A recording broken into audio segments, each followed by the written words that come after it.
Ruler School is brought to you by Happy Little Hug Factory and these amazing patrons. Thank you for your support. Enjoy the video. What's up, everybody? This is not DMO73. My name is Joe Carroll, and I'm going to be providing a deck tech for you today. And I'm super excited. It's a deck that I love, and I got to play it a bunch this week. 2 or 3 6-hour sessions against a myriad of decks. But before we jump into that, I just want to quick say shout outs to the channel. I love this channel. Great quality content, and please subscribe and like and become a patron so that we can get more great content and we can get Jeremy to cover more events and travel around the world and bring us that amazing coverage that I know I look forward to it, and it really helps me to see what the metagame is like and, you know, learn things from watching other players. And yeah, so please subscribe, like, and become a patron. That being said, the meta, right off the bat, I know Hanzo was going to be a big deal. Once I saw the statues are a yokai, and they only cost 1 to begin with, so that's something that you have to be able to deal with. On top of that, Jean d'Arcs are a threat, and you have to have good ways to deal with that. And the card that jumped out to me was Blade of Faith, because that deals with pretty much everything, and it only costs 1 if you're playing Brunhild. So let's go ahead and jump into the list. This is, I call it Brunhild Fairy Tale Control. It's not an aggro deck. It's not quite a tempo deck, although sometimes you can start controlling the tempo quite early. But basically, you're going to be able to outgrind other decks. You can go super late game, and it's called Fairy Tale Control. That's not really the theme. You don't have to be like sneaking fairy tales into play. I'm not, jamming 4 Reissmann into the deck. In fact, there's none. There is one in the stone deck, or sorry, in the Rune deck, rather. But let's just take a look at the list, and I'll kind of go over like the way that I was playing it to be able to, achieve wins rather than losses in situations that seem dire at first. So that being said, obviously Brunhild's gonna be a ruler. And she herself is a Valkyrie, so that comes into play later on. I'm playing 4 Angel of Hope. The card is just nuts on its own. This deck is very packed with synergy, but you don't have to have so much synergy to win the game. So I wanted to have the deck have all the good synergy, but not be like where none of it works unless you have all of it at the same time. So that was important when I was building this list. It's been tweaked several times, and this is the list that we're at. And Angel of Hope definitely makes the cut.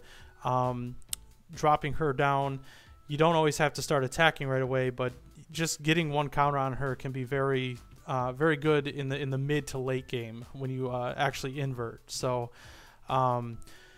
that being said, the engine of the deck obviously is no secret. Messenger of the Sun is nuts. This card is just bonkers. I was casting cards from the deck that were runes, and he's drawing cards. At one point I had 2 or 3 of this guy in play, and yeah, you end the turns with 7 cards in your hand, or 8, and that can actually be a good thing if you have to discard, and I'll go over that in a minute here. Dark Alistal, this card's great. If you're playing the other version of this deck, you would go with the I forget his name, the panda, the Zhang or whatever his name is. You can go that route, but I chose to go this route. I really like this card. It's a very good blocker. It makes the math really weird, and it's just been overall a solid card. And also, a lot of the people I was playing with did not realize that the interaction between Angel of Hope and Dark Alistal. So if you swing with Dark Alistal and you have an Angel of Hope in play, the drain will happen. You'll get a counter on Angel of Hope. Then you'll activate her ability. Then she herself deals 200 damage. So when that happens, she has drain. It drains again. You get a second counter on Angel of Hope. Then you swing with Angel of Hope and get drain again. But it won't trigger her ability twice in the same turn. So don't get too crazy with that.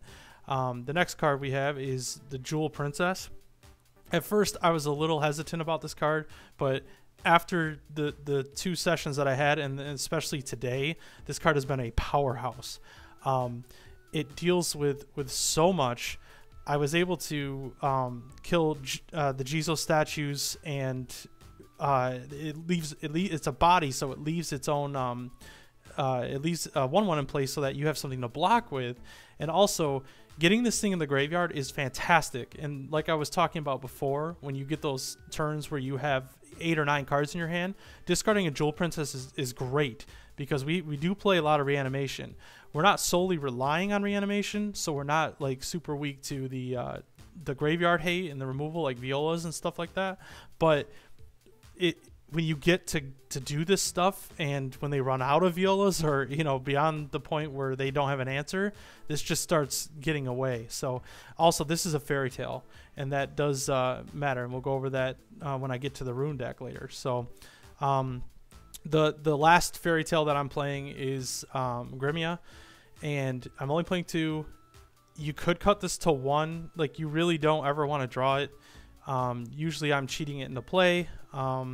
I have hard cast it before, but this is just, it's a really big body. It's got a great ability, and we are playing some auras to fuel that.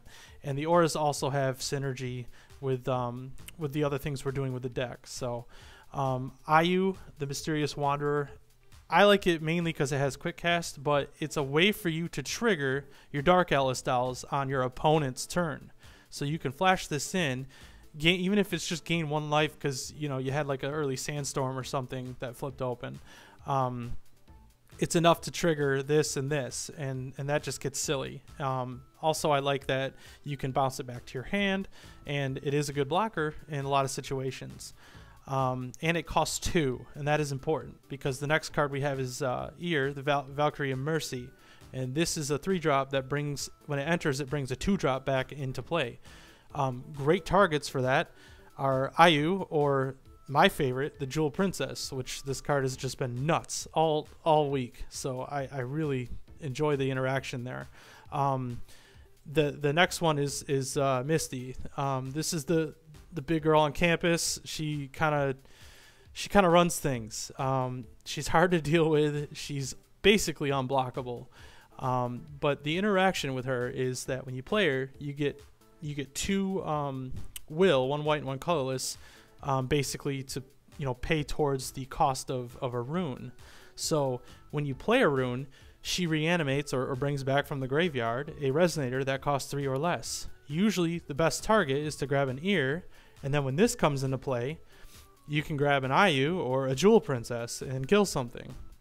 You could also grab a Dark Atlas Doll or an Angel of Hope or Messenger of the Sun. Oftentimes this is a great target if you need to reload your hand. So already, like, the synergy here, there's just so much going on, and they all play so well together, and it's been fantastic. The deck is so much fun. We play 5 auras total. We play a Mother's Love at 2 and Aura of Hope at 3.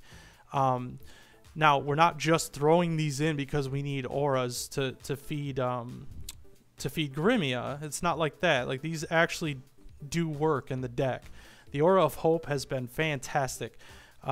Turn 1, they go energize Jizo statues out.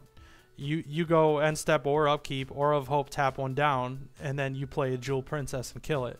Now you only got to get 1 Blade of Faith to deal with the other one, and you have a 1/1 blocker. So there's a lot of good synergy involved with that. And when you're doing Misty's abilities and just doing all the shenanigans, being able to tap things is good. And sometimes you just need this to buy a turn. That's all it is. Because we are playing a board wipe. So sometimes you just need to make your opponent overextend. And so this has actually been really good. And then a Mother's Love, yes, a lot of times you're just drawing a card, but sometimes they make a really bad block or a really bad attack, and you get to throw this out, prevent all the damage, and then, you're triggering your Alice Dolls, and yeah, so it has been good, but I wouldn't recommend playing more than 2. That's been just fine. The next card is Flourishing Hope. This card is nuts. This card is just so good.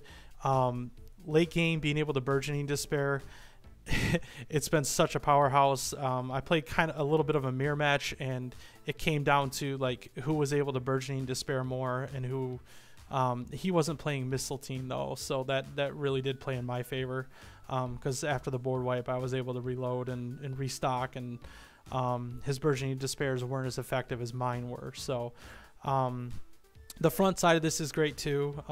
There's a lot of situations where just saving your 2-drop, saving your Messenger of the Sun is really good. Or, you know, saving Mistletoe. I hear that's good too.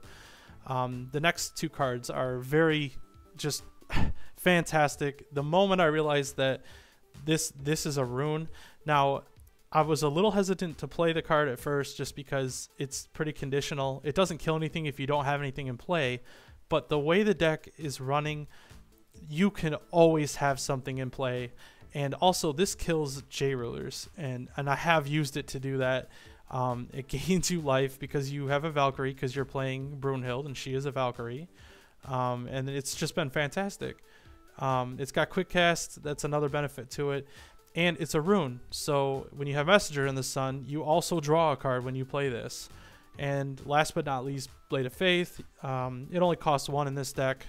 It's fantastic. It doesn't have quick cast, so it can't be fair spelled. It's been as good as we thought it was. It really has. And like I said, with Lucifer gaining strength and playing Jean's, you have something that can permanently deal with things. And that's just been really good. And you know, I had a couple games where it's not unlikely to get 1 or 2 messengers in play, and then you're Blading of Faith something, and you're drawing 2 cards, even if they counter it, even if they stop it from happening, you still draw 2. So it's just fantastic. The stone lineup, we're gonna play 4 of the flip stones, so that when you flip, you have dual colors, and you have the black to be able to cast your Burgeoning Despairs off the Flourishing Hopes. 4 of the stone that makes it so your humans and Valkyries can't be canceled, and then 2 of the stones that allow you to filter to other colors to play runes out of your rune deck. Now, that used to be important because my rune lineup was a little bit different before, but now I really don't need it because the runes I'm playing all can be played with just white will. So speaking of runes, I'm playing cheap runes. You could probably change a few of these things, but the Divinity is set to 10, so I can play all 5. Sandstorm, honestly, it's most of the time being played just to trigger Misty and the Messengers of the Sun, so you're drawing extra cards. Like, there's been a lot of times where they didn't even have anything in play, and I was just using it to load the board up. So don't be afraid to use that. The next one, Sand Awakening, it does not cost red if it's in your rune deck, so we can play that for 1 white. And that's another card that's cheap, and a lot of times it'll save your Messenger, because people try to kill this because they know how good it is, and they'll try and rapid fire or something and deal 4 to the board, and you can save it for 1 white and draw a card because you're playing a rune, and that's just fantastic. Whispers of an Angel, gain life, will trigger your Dark Alice Dolls and your Angels of Hope. A lot of more synergy involved there, and it draws you a card. And then Strangers of Re-Earth. This is the card that you all might be on the fence about. I understand that, but let me tell you that, and the way we went over it today at the playtest group, I was telling people that there are so many times where I have cast this card and I don't care if it whiffs.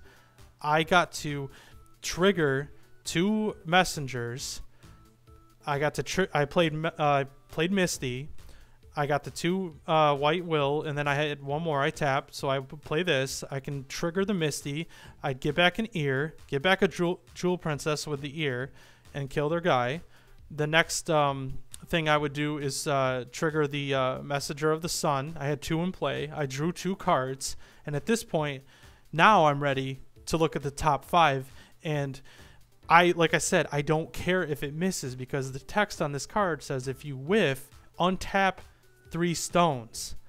Now, I only paid 1 stone for it. So after having tapped 5 for this and 1 more to play this, I'm essentially netting 3 will back that I didn't even have to pay for. So yes, I know that's not like the ideal situation. Sometimes you do, you know, want to hit something, but I've never whiffed. Okay. I usually, I know this is kind of luck sack, but I usually do hit Gremia, and that's how I get him into play. And I usually have one, maybe two to, on average, auras in the graveyard to protect him and give him all the goodies. And by the way, I didn't know he gained all of them every time you remove one. I thought you had to pick. So once I learned that, he became much better. He was good even before when I was playing him incorrectly, but that being said, let's move on here. The last room we're gonna play is Odin's Judgment. A lot of games, like if they're an aggressive deck, you let them just kind of load the board up, and then you kind of reset it. You don't be afraid to like throw some guys out early and kind of get in the way. Don't be afraid to use Aura of Hope just to, you know, kind of stall them a little bit.